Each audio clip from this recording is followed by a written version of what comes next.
Hey, Board Game Geeks, this is Brian Hazard. I am reporting to you right after work because today I received my Cthulhu Wars Onslaught 2 Kickstarter rewards. I'm very excited. For those of you who are not familiar with Cthulhu Wars, it is a game by Sandy Peterson Games. It is a 2 to 8 player area control game where you play the great old ones of Cthulhu mythos who are fighting over the husk of the earth that is already lost to humanity. It's awesome. It's the Cadillac of board games. The pieces are huge. The game has 21 expansions available for it now after this Onslaught 2. So I'm going to go through the add-ons. I really just got a ton of add-ons that would allow me to get the exclusive Kickstarter stretch goals that come with this. And you can take a look at some of this. Maybe it'll be a sneak preview for those of you who haven't gotten yours yet. And for others, it'll make you wish that you had. So this is the Tomb Herd Kickstarter level right here.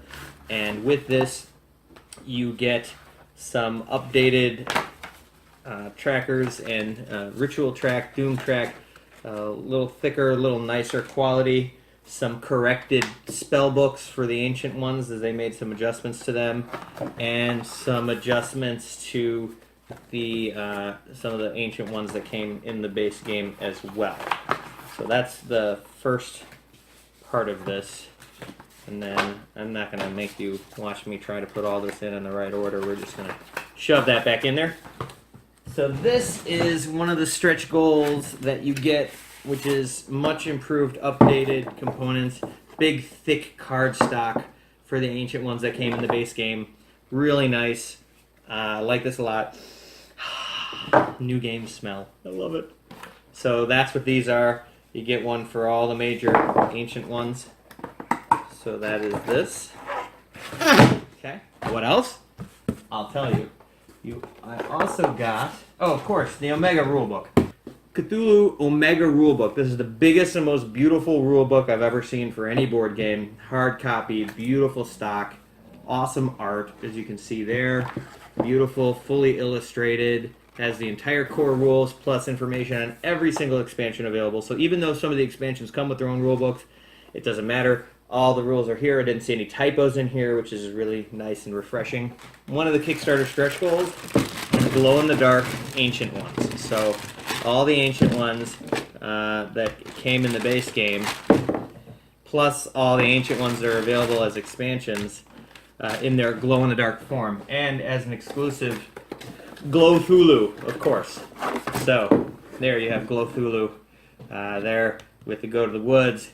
And of course, Haster and my man Nyarlathotep, good old Gnarly. You see that? So all these guys are different colors, but they all glow in the dark. I can't report on that right now. I can't confirm or deny that, but I imagine that they do. Here is, I think this is Alanacha. I can't pronounce that. Here is the Opener of the Way, maybe?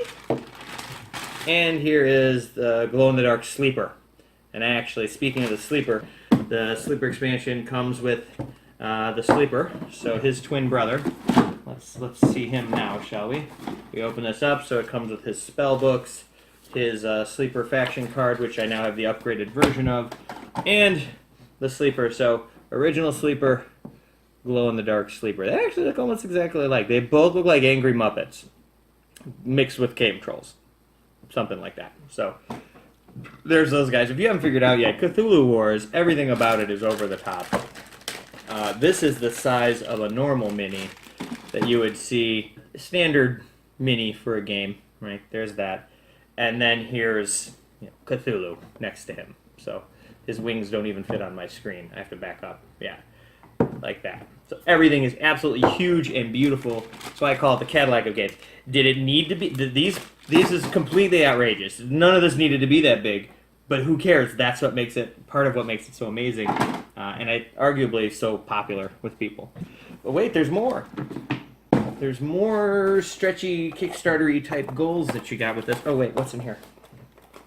I think more glow-in-the-dark ancient ones. Yes, this is glow-in-the-dark King in Yellow, glow-in-the-dark Ithaqua, the Windwalker. Oh, and as a Kickstarter stretch goal for all of these ancient ones, cards and abilities and spell books that allow you to use each one of these ancient ones as an independent great old one that can be recruited by anybody in the game. So yeah, completely out of control there. Yeah, see all the peoples there. Beautiful. So you got this. You've got gates. Do you have the gates? I got the gates. So the gates replace the little cardboard circles in the game. So in the base game, your gates look like those guys right there, like cardboard discs. Not that there's anything wrong with that, but why not replace cardboard discs with big, beautiful, stone-looking gates that are awesome. And Dark Young, the big figures that are supposed to be able to control gates, they fit in there. Yeah. And part of the Kickstarter bonuses that you could get was gates that belong to each faction color. So there's a gate for every dude in the game. That's a Cthulhu gate right there. See that? And there's a Nyarlathotep gate right there. He's a little different color in the base game.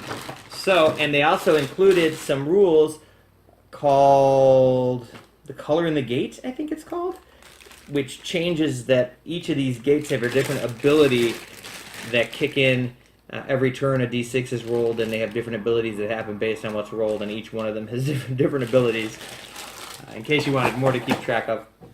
So there's also, as Kickstarter exclusive, is these...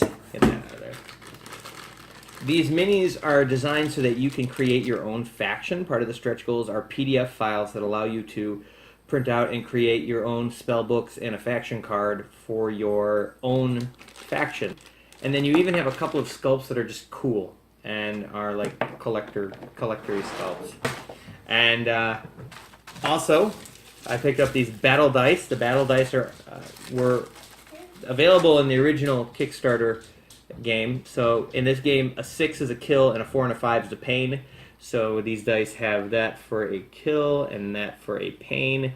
And people complained with the base game that what if you were playing Nyarlathotep and you needed to do 1,000 forms and there are no numbers on this dice. So another thing that they've included as a Kickstarter stretch goal is the special dice for all the different factions. So there's your 1,000 forms. There's your yellow sign, so if you wanted to be dropping the scourge markers or the... I don't remember what he calls them. I'm terrible at this. I should know these things. So you have all that. I already mentioned those. Okay, last but not least, the Yuggoth map. And this includes a giant map of Pluto, or what we know to be Pluto, or what's left of Pluto, or something about Pluto, and which has a giant green pyramid on it, which is inhabited by the Watcher, which will come out and kill you. And there's brain cylinders, Migo brain cylinders, which you can trade your cultists for brain cylinders. And brain cylinders have 0 combat, and I don't know what they're for.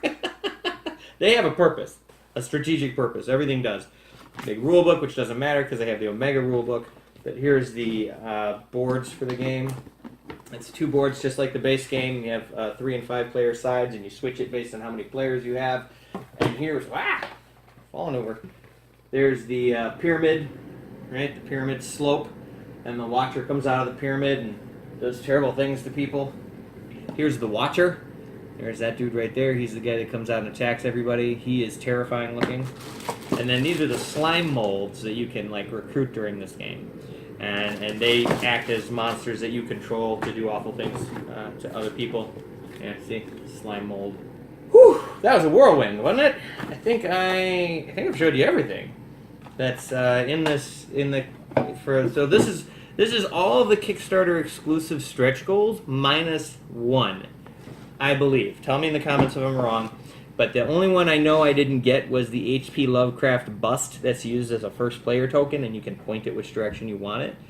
So if that's the only thing I'm missing, I'm not going to scream incomplete. I said, this game's incomplete, throw it out. So, no, that's not going to happen. But from now on, we will be playing Cthulhu After Dark with all of our glow-in-the-dark minis. I feel like an 8-year-old. This is incredible to have all these bits and pieces and toys. And I know that that's what Sandy wanted. The idea behind this was to have just out of control, over the top pieces for your games. I mean, you're moving this around a board. It's just crazy. I don't even know what's happening here. It's just, which is so good. So, I was so excited I wanted to make this video and show you guys all the stuff that I got. That is it. I've shown you everything. The box is empty, except for the things I already showed you that are in there, the cards for the gray little ones. So yes, I hope you get yours soon too. This is super exciting. This is what we will be playing on this weekend when we get together for our breakfast club and play games too early in the morning. Thanks for tuning in. Feel free to leave a comment. You can like and subscribe if you like. Somebody recently said they subscribed just for my mustache. I accept that. I'm perfectly okay with that. I will see you guys on The Geek. Take care.